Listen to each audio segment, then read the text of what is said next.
भगवान विष्णु के 24 अवतार में हंस भगवान के अवतार की ये प्राकट्य स्थली जो तीर्थराज प्रयाग क्षेत्र में है, यह वैष्णवों के लिए और सनातन धर्मावलंबियों के लिए बहुत ही महत्वपूर्ण और आदरणीय तीर्थ है, जिसका पुराणों में वर्णन है।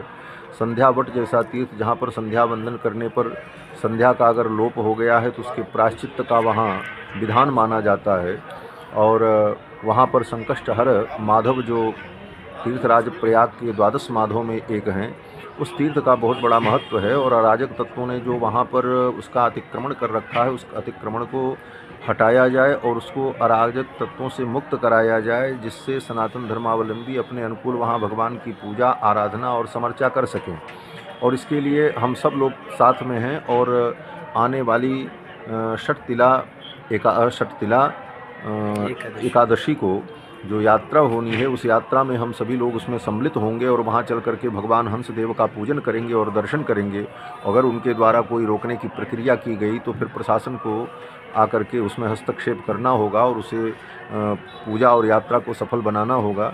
और इस तरह से हमारे तीर्थों का अतिक्रमण अगर कर लिया जाएगा तो हमारी पौराणिकता नष्ट हो जाएगी, हमारे पौराणिक तीर्थों का महत्व समाप्त हो जाएगा। इस पर सरकार को विशेष रूप से संज्ञान लेना चाहिए। जब आज इस समय भारत सरकार और उत्तर प्रदेश की सरकार तीर्थों का विकास, तीर्थों का संरक्षण और सनातन धर्म के ध्वज को दिग दिगंत तक फैलाने का जो कार्य कर रही है, ऐसे अवसर पर हमारा हंस तीर्थ उपेक्षित हो, प्रशासन की जो है हीला हवाली के कारण और अराजक तत्व वहाँ पर काबिज हो जाएं, तो यह अच्छा नहीं है। हम सभी महात्मा लोग इस कुंभ के अवसर पर इस पे और भी गंभीर विचार करेंगे और सभी धर्माचार्य, अधिक से अधिक धर्माचार्य लोग उस यात्रा में सम्मिलित होकर के चल करके वहाँ हंसदेव भगवान का पूजन करेंगे।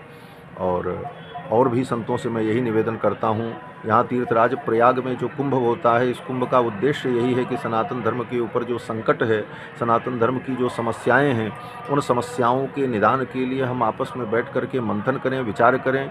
यही समुद्र मंथन है यहाँ का, यही वो अमृत है जिस अमृत को पाने के लिए हम यहाँ एकत्रित होते हैं। तो सभी संप्रदाय, सभी मत पंथ के लोग यहाँ एकत्रित होकर सनातन धर्म की रक्षा के लिए और सनातन धर्म की समस्याओं के निराकरण के लिए विचार विमर्श करें और मार्गदर्शन करें और रास्ता तय करें। तो इसी क्रम में हंस तीर्थ के उद्धार के लिए और उसके संरक्षण के लिए भी हम सभी लोगों को विचार करना है और निश्चित रूप से उस कार्य में हम पूर्ण रूप से सहभाग करेंगे। और आप पधारे हैं और आपने हमें जो सूचना दी है, उस सूचना के आधार पर हम निश्चित रूप से वहाँ पहुँचेंगे और वहाँ चल कर के पूजन करना और अपने अनुयायियों को और अपने साथ के संत महात्माओं को लेकर के भी हम वहाँ पहुँच करके पूजन का कार्य करेंगे और हंसदेव भगवान का आशीर्वाद प्राप्त करेंगे।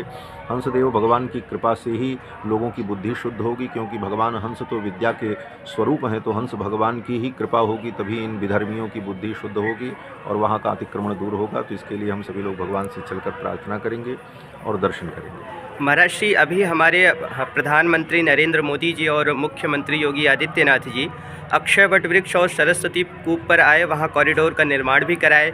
वहीं दूसरी तरफ प्रतिष्ठानपुर झूंसी में, जिसका पहला नाम प्रतिष्ठानपुर था, झूंसी बाद में नाम पड़ा, और स्वयं गुरु गोरखनाथ जी की वहां से ऐतिहासिकता जुड़ी हुई है भगवान मत्स्येंद्र नाथ की। तो नाथ संप्रदाय से हमारे योगी आदित्यनाथ जी जुड़े भी हैं। और संध्या वट वृक्ष हंस तीर्थ हंसकूप जैसा पावन तीर्थ भी है जो उपेक्षित अवस्था में पड़ा है। तो ऐसे दृष्टिकोण को ध्यान में रखते हुए शासन तंत्र को क्या निर्देशित करना चाहेंगे महाराज? शासन तंत्र को यही निर्देशित करना चाहेंगे कि शासन तंत्र इस बात की पुख्ता जानकारी अपने स्तर और अपने संसाधनों के माध्यम से एकत्रित करके माननीय मुख्यमंत्री जी के पास प्रेषित करे और जिससे मुख्यमंत्री जी के संज्ञान में ये बात आए। माननीय मुख्यमंत्री जी इन सारे कार्यों में बहुत ही तत्परता से लगते हैं और उसको एक परिणाम तक पहुंचाते हैं। ये उनका स्वभाव है, उनकी प्रकृति है। हम लोग बहुत सन्निकट रहकर उनके स्वभाव और प्रकृति का अनुभव करते हैं, तो उनसे हम लोगों को बहुत बड़ी आशा है। लेकिन मुझे जहाँ तक लगता है कि उनको इस विषय में पूर्ण रूप से जानकारी नहीं दी गई होगी अथवा उनके संज्ञान में नहीं आया होगा। तो उनके प्रशासन का दायित्व है कि ये सारी बातें उन तक पहुँचाएँ। और यह भी सनातन धर्म की एक सेवा है और जिस सनातन को और अपने भारतीय संस्कृति को और हिंदू सनातन धर्म को, वैदिक परंपरा को हम लोग आगे बढ़ाने के लिए प्रयत्न कर रहे हैं, उसमें उनका भी योगदान होगा और निश्चित रूप से उनके संज्ञान में बात आएगी तो वह इस पे कार्यवाही करेंगे और कुछ न कुछ कार्य सुनिश्चित करेंगे। महाराज जी, एक यह निवेदन है कि आने वाली जो षटतिला एकादशी है और जया एकादशी है, यानी 25 जनवरी 8 फरवरी, उस यात्रा के लिए आपका आशीर्वचन प्राप्त हुआ है। इसके पूर्व में भी हंस भगवान के अवतरण दिवस पर 10 नवंबर 2024 को गोवर्धन मठ पुरी शंकराचार्य जी के आश्रम से हंस तीर्थ के दर्शन हेतु यात्रा निकली थी प्रशासन से अनुमति लेकर के, लेकिन पुलिस प्रशासन ने बाउंड्री के 4 दीवारी के बाहर से ही दर्शन कराया, क्योंकि सत्यम क्रिया योग संस्थान द्वारा उपरोक्त तीर्थ को 4 दीवारी में कैद कर लिया गया था। एसडीएम फूलपुर द्वारा यह कहा गया कि आचार संहिता का हवाला देकर बंद करवा दिया जाएगा अगर अंदर कोई दर्शन के लिए जाएगा। इसका वीडियो भी काफ़ी वायरल हुआ था, काफ़ी निंदा भी हुई। तो इस विषय को लेकर के और आगामी आने वाली यात्रा को सकुशल संपन्न करने को लेकर के आप अपना क्या आशीर्वचन देंगे? हमारा विचार यही है कि गतम न सोचामी, जो बातें बीत गई अब उस पर चिंतन मंथन तो उससे मार्गदर्शन हम लेंगे, परंतु आगामी जो हमारी यात्रा है, इस यात्रा में हम लोगों को सम्मिलित होना है, उसमें हम अंदर चल करके दर्शन करेंगे। प्रशासन अगर रोकता है तो हम प्रशासन से यही आग्रह करेंगे कि भाई हमको भीतर से जा कर के दर्शन करने की अनुमति दी जाए, और मेरा पूरा विश्वास है कि प्रशासन हमारा सहयोग करेगा और हमें दर्शन प्राप्त होगा। हम चल करके अंदर दर्शन करेंगे, बाहर से दर्शन करके और वहाँ से विदा कर देने की प्रक्रिया नहीं होगी। हम वहाँ चल करके दर्शन करेंगे और